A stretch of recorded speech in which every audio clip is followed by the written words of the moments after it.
Good afternoon, folks. Ari here from Direct Auto Outlet in Fair Oaks, California, where it is a sunny 97 degrees and hot. I've got this 2003 Ford Explorer Sport Trac for you today.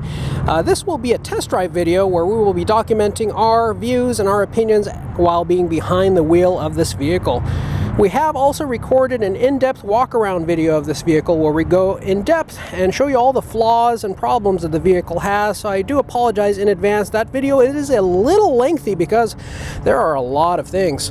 Nonetheless, we'll point out a few of them over here. We've got a ding or dent on the passenger door, scrapes on the rear quarter panel on the passenger side, dent on the front driver's side fender, nicks and scratches all the way around, and 275,000 miles. Only 275,000 miles. I started my walk around video by saying that for those of you who think Ford, F-O-R-D, stands for found on road dead, you would be wrong. This thing is not dead yet. That was a bad joke. I do apologize. But hey, you know what? This vehicle would make an excellent truck to, have around the house, take to the dump. Only issue is you'll have to take an Uber back once you drop it off at the dump. Oh my goodness, another bad joke. Well, without further ado, we'll go ahead and get started on our test drive. The biggest flaw on the exterior, however, would be right on the driver's side fender right over there. This thing is not a beauty, but hey, it's got a strong engine.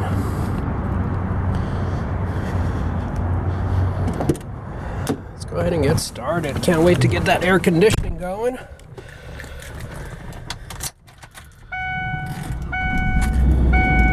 As you start the vehicle, you will not notice that typical 4-liter single overhead cam Ford Explorer rattle where you would experience usually from the timing chain. Even with 275,000 miles, this thing does not have a rattle on its timing chain. Let's go get my belt. It is stuck down over here. Apologize for that.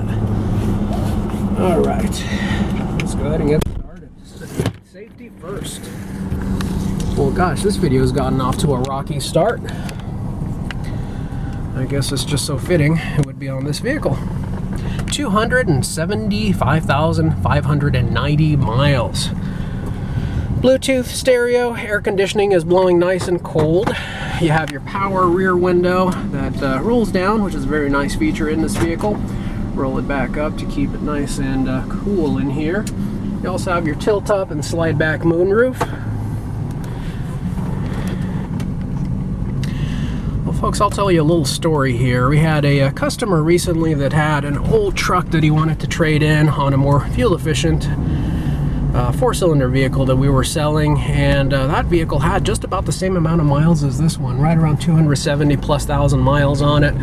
And at first I told the young man, he's a very nice young man, I told him, you know what, sir, I really can't use that vehicle. I can't make you an offer on it. It's just not something I can use. Vehicles with those amount of miles typically have more reconditioning on them that it really wouldn't be worth it for us to do. It would exceed the value of the vehicle. A gentleman left, and a few weeks later emailed me and asked me to please reconsider. His selling point on the vehicle was that it has a strong engine, and it certainly did have a strong engine. It had a strong engine. It had a check engine light on. It needed tires. It needed brakes. It needed some evap work. The parking brake wasn't holding the vehicle in place. Had a lot of issues, and although he didn't want a lot of money for it, the cost of reconditioning all the items that the vehicle needed far exceeded the value of the vehicle. But gosh, he just kept on telling me, hey, this vehicle has a strong engine, this thing will go anywhere. And I believe him. It was a nice car, but be glad to say that this vehicle is actually in a lot better shape than that one. Transmission is nice and smooth. Engine is strong. Shifts on the transmission are butter smooth.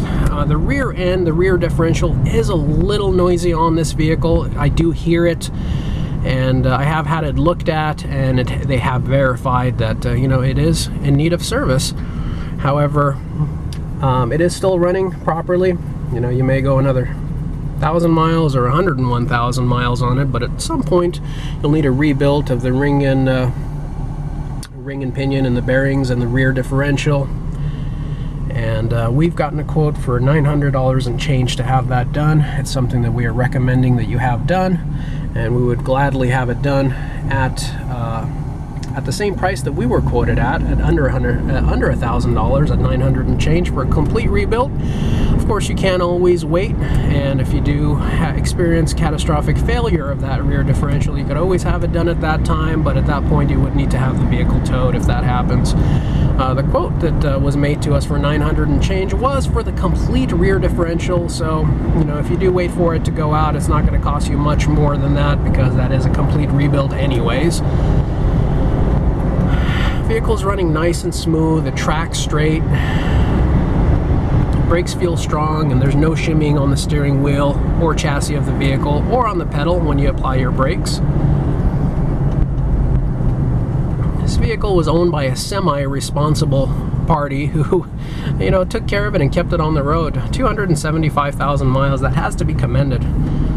Even though they did hit a few items, did have a few scrapes and scratches, and vehicle did have several bad nights, but nonetheless, still, it was kept above par, and I'd say the vehicle is above average for its mileage. It's not perfect, but not many things in life are.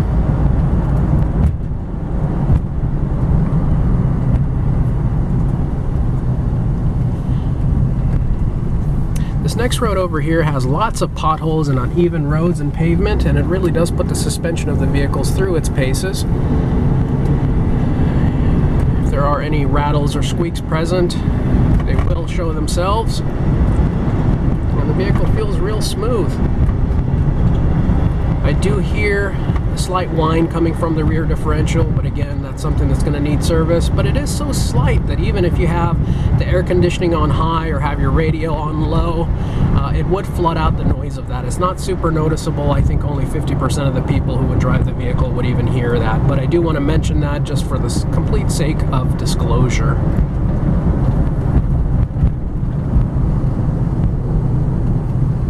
Go ahead and make a right over here and accelerate up this hill and see how the vehicle performs.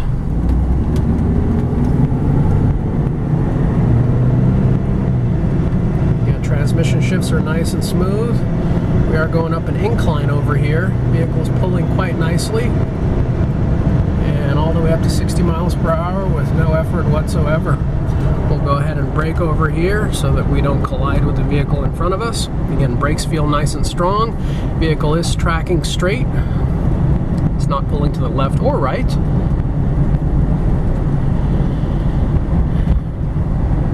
Folks, we're not going to be asking a whole lot of money for this car, so it's going to be affordable to the masses. However, there will be no financing available for this vehicle because of the age and mileage of the vehicle. It does not meet the banking guidelines for financing, and that's just because your local banks and financial institutions do count on this vehicle breaking far, far sooner than you will be done making your payments, and they want to make sure they get paid in full.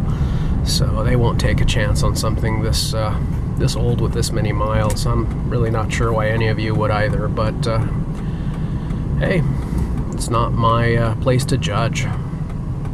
We're going to go ahead and make a right turn over here and go through the back roads, go through some ups and downs, and go through some speed bumps. Again, suspension feels real good. There's no uneven wear of any of the tires.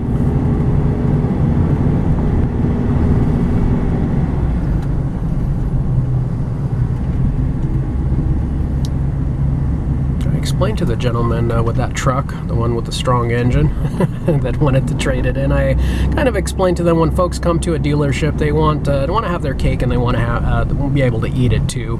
They're going to be looking at a lot more things than just a strong engine.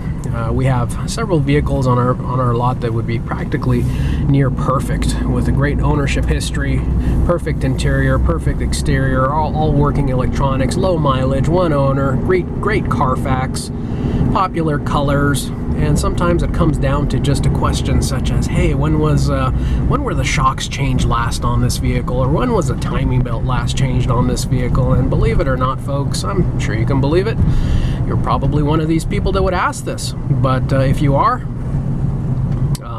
please take no offense, but oftentimes people will just walk away from a car with just a simple of an unknown, such as, we don't know when the shocks have been changed, but the vehicle does hit on every other bullet point that you could possibly imagine.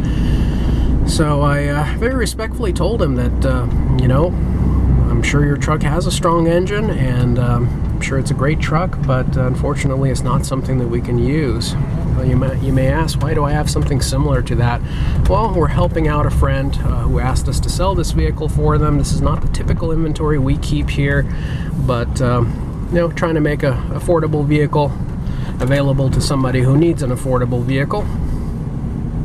And what I'll end with here, folks, is that, hey, this truck, it's got a strong engine. For those of you who have hung out with us to the entirety of this video, I do thank you for taking the time and hanging out with us. Please consider subscribing to our channel and hitting the thumbs up button and hitting the bell icon to be notified of all of our future videos. We certainly do appreciate your patronage, and do want to thank you again for hanging out and spending your time with us. Thank you, and have a great day.